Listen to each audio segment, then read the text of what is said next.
we're trying to look for phenomena of life, and we're not using current existing technology of life. So if we make something that is interesting in organic life, it's going to occupy a different niche. It's unlikely to be competing for land space and other stuff. So we should be fine. But of course, we'll do containment. We'll keep it, But the thing is, in the time of everyone thinks COVID was made in a lab, there's nothing I can say. So I'll just say, screw it. We're going to make a life form. And if it overtakes the planet, that's God's way. No, sorry, that's evolution's way. Absolutely, absolutely. Yeah, it's so funny actually that God has been swapped out for evolution, but they're both like evolution as an actor is equally mystical because you're treating like a concept as if it's an autonomous entity that has intention and so forth. Indeed, that's why the argument I have about God did not exist at the beginning of the universe if you're a materialist, but it's quite clear, it's undeniable that God exists now, but not as a mythical being that has power, but an abstraction in our heads. So when we evoke, you know what I mean. You might say, well, what do you mean by God? Do you mean are you a monotheist? How many different gods do you have, and what are the properties of your God? And I'm really interested in those people that believe in an all-powerful God, because I'm like, what does this being actually do? How does it compute? How many flops does it have available? And even if, how does it pass the question? It's like a kind of, so then people are like, what are you actually talking about? So let's just engineer a God. If God doesn't exist, why don't we make one? I feel like Don Hoffman's kind of on the trail to do something like that. He's at least trying to calculate God by doing these summations of different conscious agents. There's a kind of interesting paper where God is everything. Like it's the sum total of all things. The sum total of all perspectives or something like that. Yeah. I think that's kind of trickery.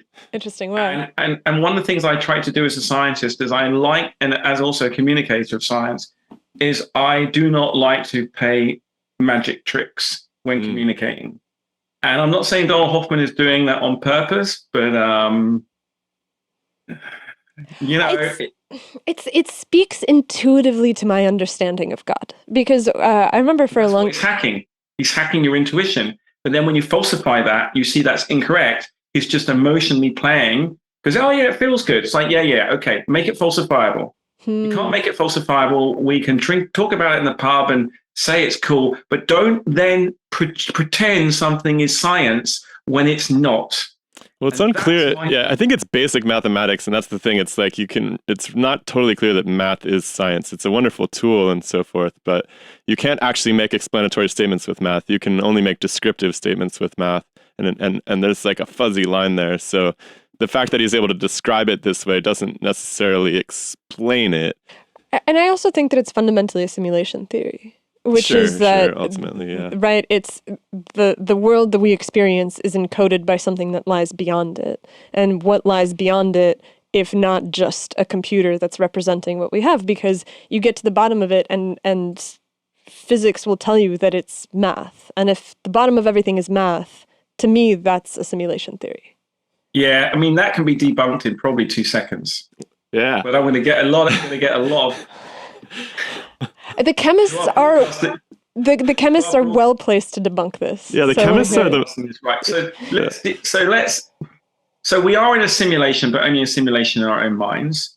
And the idea that there's math at the bottom it has to be wrong. Why? Now we'll explain why that's wrong in a moment, because math is a language that we built to represent reality. And then we suddenly go, oh, suddenly math is reality. It's like, no, actually, reality is not made up of math. It's like you're getting it the wrong way around. But let's talk about the simulation theory. Now, the way I would debunk it is as follows. And I think this is where we get into an open-ended set where it should work. So I'm going to do this precisely. So the reason why that we can't be in a simulation is because novelty exists. So what is novelty? Novelty is the creation of a unique new object that really has very little precedent in the past, requires a leap of intuition, a leap of faith, a leap of stuff. Now, we might argue, and if I come out as an assembly theorist or someone who believes in the past, that you should always be able to see where those leaps come. But actually, what you can see is that doesn't work. So a universe that's a simulation will never have novelty in it. Everything in the universe will be compressible. There'll be some relationship, some procedural thing. Where I think we're living is we're living in a universe that is not fixed in time. And where novelty comes from is the universe is expanding in terms of the number of options available. And because the universe is expanding all the time, the computer that's required to simulate that universe can never be big enough if you have time and action and novelty. And if you do the math carefully, you get basically incompleteness. And I think incompleteness in a way explain, and this fact you can't prove certain statements in mathematics means there's something beyond it. But it doesn't mean that it's out with mathematics for very long. Because as soon you're in a universe, and I'll say, I'm going to have a wild leap.